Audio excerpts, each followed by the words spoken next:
Now, for the brothers and sisters who think that you're from Egypt,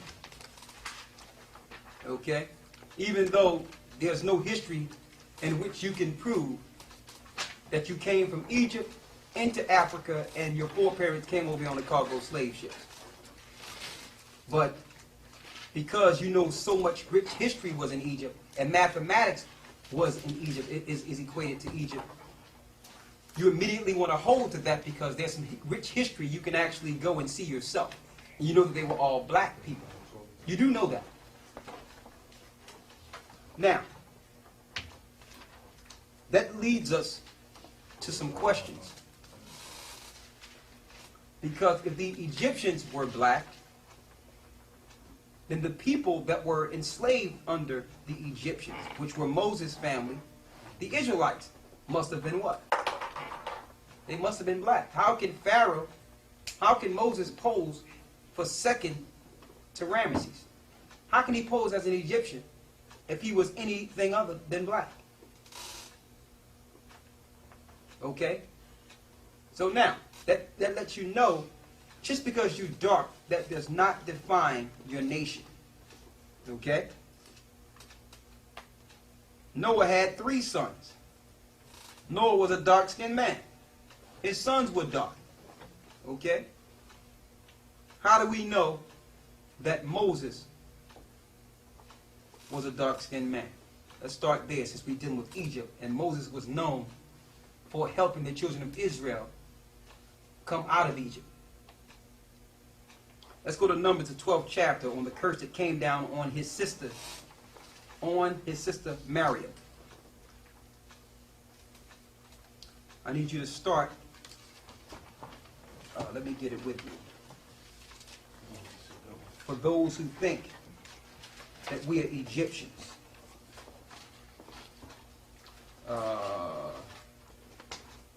Let's go to Numbers 12. Let me get it with you one moment. All right.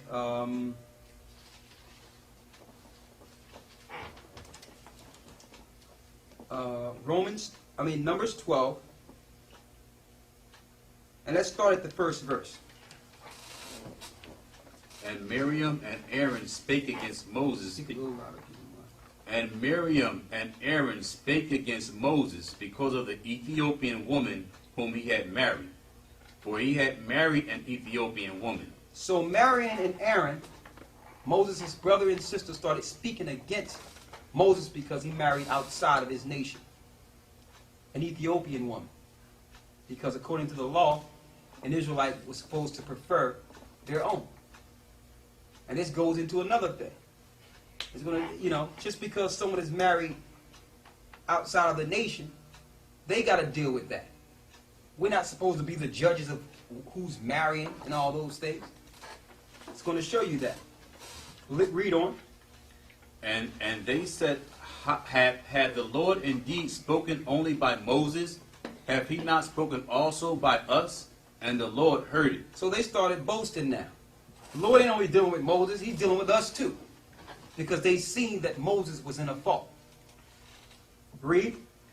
Now the man Moses was very meek above all the men which were upon the face of the earth. And the Lord spake suddenly unto Moses, and unto Aaron, and unto Miriam, Come out, ye 3, unto the tabernacle of the congregation. And they 3 came out. Go ahead. And the Lord came down in the pillar of the cloud, and stood in the door of the tabernacle, and called Aaron and Miriam, and they both came forth. And he said, Hear now my words.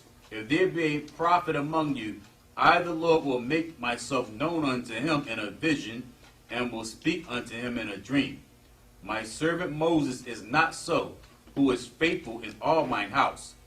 With him will I speak mouth to mouth, even apparently, and not in dark speeches. And the similitude of the Lord shall he behold. Wherefore, then were ye not afraid to speak against my servant Moses? He said, listen, you shouldn't have spoken against Moses because I don't speak to him in parable and dreams. I come directly to him. And were you not afraid to speak against him? Read. And the anger of the Lord was kindled against them, and he departed. And the cloud departed from off the tabernacle, And behold, Miriam became leprous, white as snow. He became what? Leprous, white as snow. She became leprous, white as snow.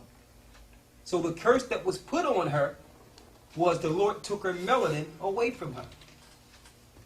So in order for her to be dealing with this strike that came from the Most High, what color must she have been before this happened? Say it. Black. She must have been black. If the curse came on her and then she became white as snow. So the Lord stripped her of her melanin.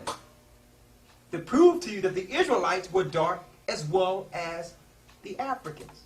This is Moses' sister. Read on. And Aaron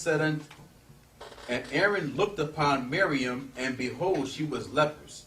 Go ahead. And Aaron said unto Moses, Alas, my Lord, I beseech thee, lay not the sin upon us, wherein we have done foolishly, and wherein we have sinned. The Lord said, do not put this sin on us.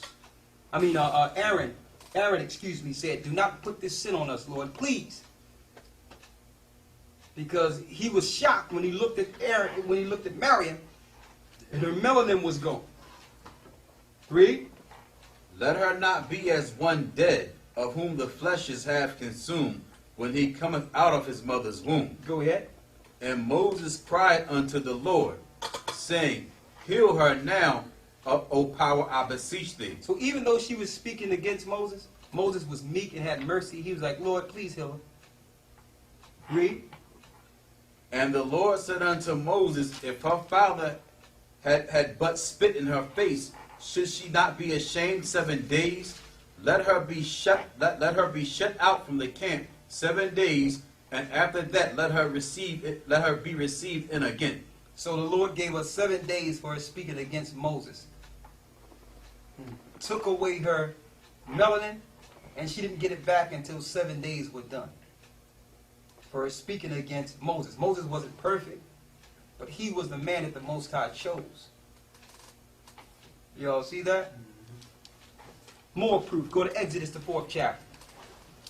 Because first of all, we're showing the fact that the Israelites were dark.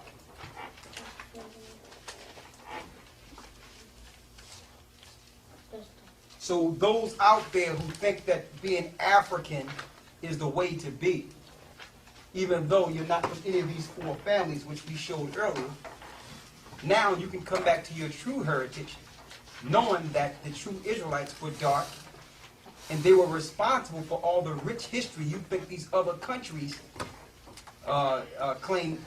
stake claim to. You think you're an Egyptian because you thought the Egyptians had all the riches and power, but you're going to find something out today. But let's deal with this color real quick. Go to Exodus, the 4th chapter.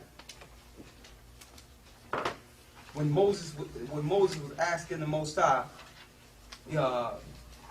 to reveal how he would go into the land and free his people. And the Most High had to give him signs to let him know that he was with Moses. I need you to go to the... Start at the 4th verse. And the Lord said unto Moses, Put forth thy hand, and take it by the tail. And he put forth his hand, and caught it, and it became a rod in his hand. So the Lord gave him a rod. Read. That they may believe that the Lord thy power, the power of thy fathers,